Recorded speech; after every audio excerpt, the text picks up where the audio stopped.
Terima kasih Anda masih bersama kami dalam program Majelis Sore, Majelis kita semua. Luar biasa pembahasan kita pada hari ini bicara mengenai ulama yang ada di Kabupaten Banjar, di Kalimantan Selatan, dan terkhusus untuk perempuan. Kita bicara mengenai perempuan di sini memang di zaman modernisasi, emansipasi begitu luar biasa. Namun ternyata dari zaman dahulu pun juga Iya, peranan sudah. wanita ini luar biasa, baik itu mengajar, kemudian juga begitu banyak peranan yang ibaratnya semacam hal yang tidak kalah begitu penting dengan peranan laki-laki pada saat itu. Jadi Nah, Saripah tadi ya, mhm, yang saya sebut sebagai anak pertamanya Datuk Kelampayan itu. Dia lalu punya anak namanya As'ad yang melahirkan nanti mufti-mufti kodi-kodi. Ada ke Pagatan, ada ke Kandangan, ya, ada ke Kalimantan Barat, ada ke Tenggarong gitu ya, ya. Nah ini cucunya dari Saripah ini. mhm. Artinya buyut dari Datuk Ya, Kelampayan. beda dari Kelampayan. Mhm. Nah kemudian melahirkan ulama gitu ya. Lalu Ya, nanti ada anaknya sendiri, saudaranya As'ad itu namanya Fatimah. mhm, Nah Fatimahnya lebih luar biasa lagi. mhm. Jadi dia memang cerdas mungkin ya. Ya, Itu dia di samping jadi guru di pondok dalam pagar itu, mhm. dia menulis. Jadi punya kesadaran literasi yang kuat gitu saat itu. Jadi setiap dekti atau dia mendengar kakeknya itu bicara, dia catat. Hmm. Lalu jadilah perukunan yang kita sekarang tuh kenal sebagai perukunan Jamaluddin itu. Hmm. Sebenarnya bukan karya Jamaluddin, yang menulis itu Fatimah itu. Hmm. Fatimah bin Abdul Wahab Bugis itu menulis. Baik, baik. Yang perukunan ini kan tersebar sampai ke Asia Tenggara, dibaca orang. Mhm. Karena ringkas, mudah gitu ya. Ya. Jadi dasar-dasar agama itu bisa kita pahami lewat sana. Mhm. Dan itu tadi luar biasa, ibaratnya intisari dari apa yang disampaikan oleh Iya, kakek ataupun iya, datunya gitu ya, iya. yang kemudian juga Dia catat, dirangkum dan dia ringkas catat, iya. mendalam kerukunan itu sendiri begitu. Dan makamnya di area Jadi Latungkaran di situ. area Tungkaran Iya, juga. Baik. Kita ketahui Datuk Kelampayan pun juga menikah dengan beberapa perempuan. Nah, ya. bagaimana dengan Ya sosok habis perempuan itu yang kan lain? nanti bidur ya, habis baju itu bidur istrinya namanya. Makamnya di Tungkaran itu juga. Nah itu nanti melahirkan eh, namanya itu Halifah namanya itu Abu Suud. Nanti kodi pertama di Kerajaan Banjar. Baik, Bidur baik. itu.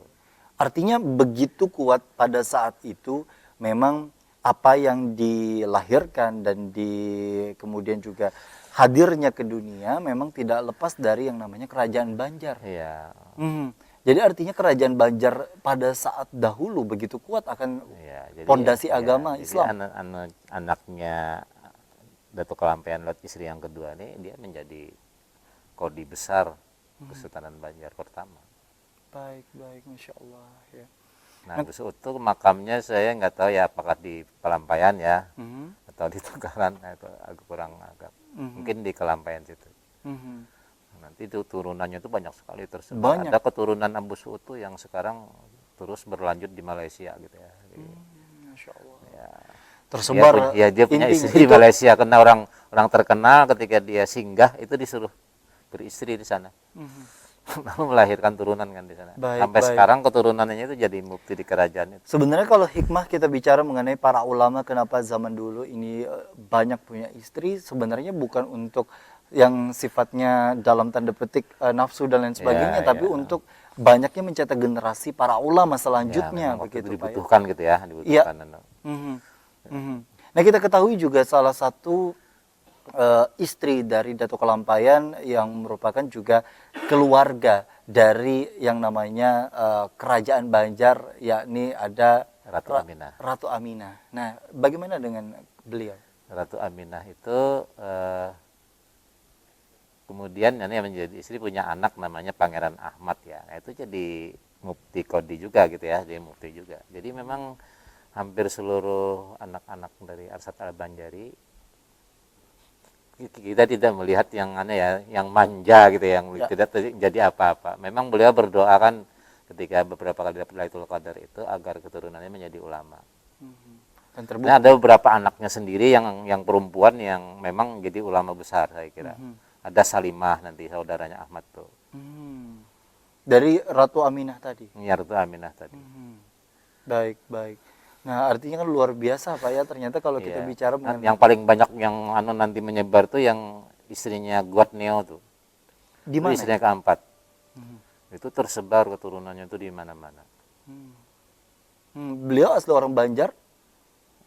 Cina kan, Oh, dikawin, cuma anaknya kemudian kan, Mufti Jamaluddin ngarannya, bukan Mufti Jamaluddin Diana ya di Sungai Jingah, tapi Mufti Jamaluddin di Martapura, Ya, yang menjadi di Martapura. mufti, yang saat itu kan menjadi pamannya oleh si Fatimah kan, jadinya kan dari istri yang keempat. Jadi dia ini muda sebenarnya, lebih tua Anak. Fatimah ini sebagai Ya, cucu kan. ya. Nah, tapi karena ini pangkatnya paman tetap dihormati. Sehingga dia ketika menulis tuh, zaman itu mungkin tabu perempuan menulis ya. Lalu pakai perukunan Jamaluddin. Padahal bukan Jamaluddin ini yang menulis. Baik, Fatimah baik. itu. Fatimah yang menulis. Jadi waktu itu bisa dikatakan ada bahasa orang PSGA-nya tuh, perempuan Banjar itu egaliter tapi tawadu. Tidak ada rasa keakuan untuk Iya, bisa jadi umpamanya minta. dia rela rendah hati, tidak menonjolkan diri, rela namanya tidak ada gitu ya. Nah, asal Padahal karyanya itu ya, sumbernya dari ya seorang dari perempuan dia, itu. ya.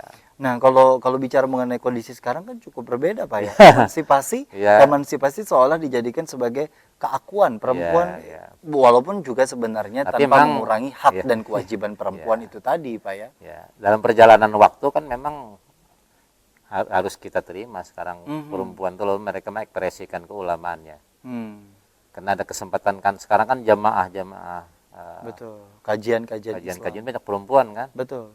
Kadang-kadang perempuan ini bosan juga melihat laki-laki yang menceramahinya, masa dari perempuan nggak ada katanya. Pendekatannya pun juga mungkin beda, Pak Iya, ya. beda memang. Lalu kalau sesama perempuan mereka lebih terbuka, lebih Iya. lebih Karena los sesama ya. merasakan Iya. dan lain sebagainya. Curhatnya tuh lebih Lebih dapat lebih gitu, elas, Pak lebih ya. dapat tentunya. Oke. Ya. Nah, kalau kita bicara mengenai tadi sedikit menyinggung seputar budaya yang ada di Kalimantan Selatan. Ya. Kita ketahui para ulama, baik itu makam habaib, para syarifah, kemudian juga sultan, Ya. dan para ulama-ulama yang merupakan selain memang keturunan juga begitu luar biasa keilmuannya, biasanya ditandai dengan adanya kain kuning kalau kita ketahui biasanya di beberapa Ya, makam-makam simbolnya, ya. beliau sebagai simbol. Apakah Ya. memang itu menjadi sebuah tanda karomah bagi orang Ya, Banjar ya, atau memang itu secara umum hanya difungsikan untuk di Kalimantan Selatan? Ya, di Banjar aja kuning tuh. Kalau di lain enggak. Hmm.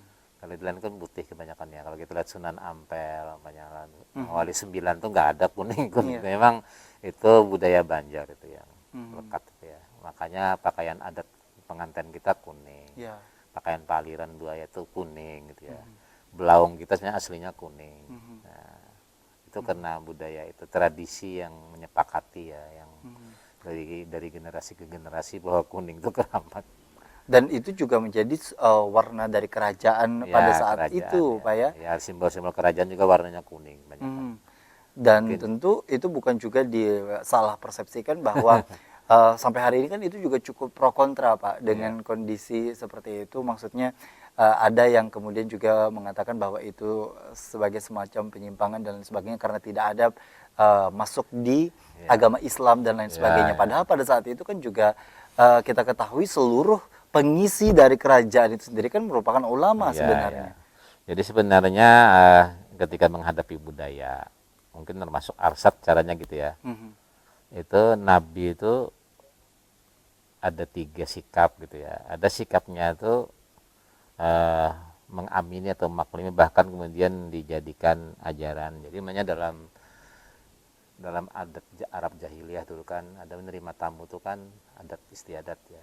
Nah, ketika Islam itu dirangkul adat itu, bahkan menjadi bagian satu ajaran. Bahkan dijadikan Nabi sebagai hadis ya, namanya man amana billahi wal yaumil akhir fal yukrim doifah. Nah, asalnya tuh budaya tuh, kemudian jadi ajaran kan. Nah, ada kemudian yang dimodifikasi. Modifikasi itu seperti hari Jumat kita sembahyang itu. Hasil modifikasi sebenarnya. Jadi dulu tuh zaman Arab jahiliyah itu ada pertemuan hari Jumat itu, tapi mereka berlomba mengkompetisikan syair gitu ya. Jadi syair-syair yang terbaik akan digantungkan di dinding Ka'bah. Jadi waktu itu namanya muhajjabat yang mereka adakan di pasar-pasar Ukat, Julmajah namanya, lalu Majanna nama pasarnya itu ya.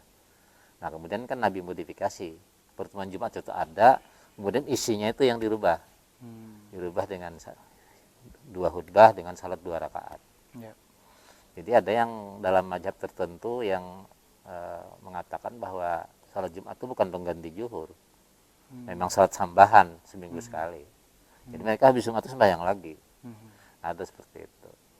Nah, lalu ada yang memang ditolak sama sekali kebudayaan itu. Seperti mereka mengajak untuk kompromi gitu ya.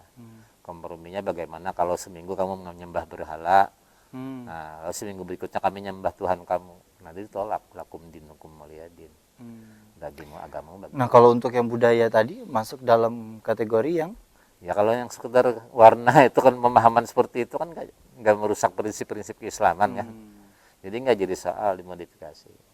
Sama seperti banyak yang menikah hari 4 hari itu kan asal mulanya kan itu isinya yang aneh ya, isinya sabung ayam dalam adat tuh ya, dalam adat Jawa tuh, lalu ada perjudian macam-macam. Nah, kemudian diganti isinya dengan bacaan-bacaan yang baik tadi.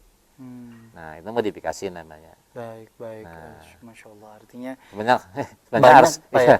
Banyak ternyata yang kemudian juga perlu sebenarnya dipahami Iya. kalau mendilik dari sejarah ya, rentetannya itu tadi. tidak langsung kalau ketemu budaya langsung bukan gitu ya. Iya. Tidak selalu begitu. Bukan gitu. menjadi sebagai sebuah Iya. hal yang anti lah dalam Iya, tanda hal ini. Jadi memang perempuan-perempuan istrinya Arsad itu kalau kita lihat keberhasilan anak-anaknya sungguh berperan kan itu ya. Nah, ini nanti kita akan bahas Pak Ar. Iya. Bagaimana sebenarnya pola asuh, pola didik Iya. sehingga kita ketahui memang seorang ayah begitu berperan terutama dalam keilmuannya, tapi tentu tidak lepas dari peranan sang ibu Iya. tentunya juga dalam mendidik dan lain sebagainya. Kita akan kembali tetaplah bersama kami dalam program Majelis Sore Majelis Kita Semua.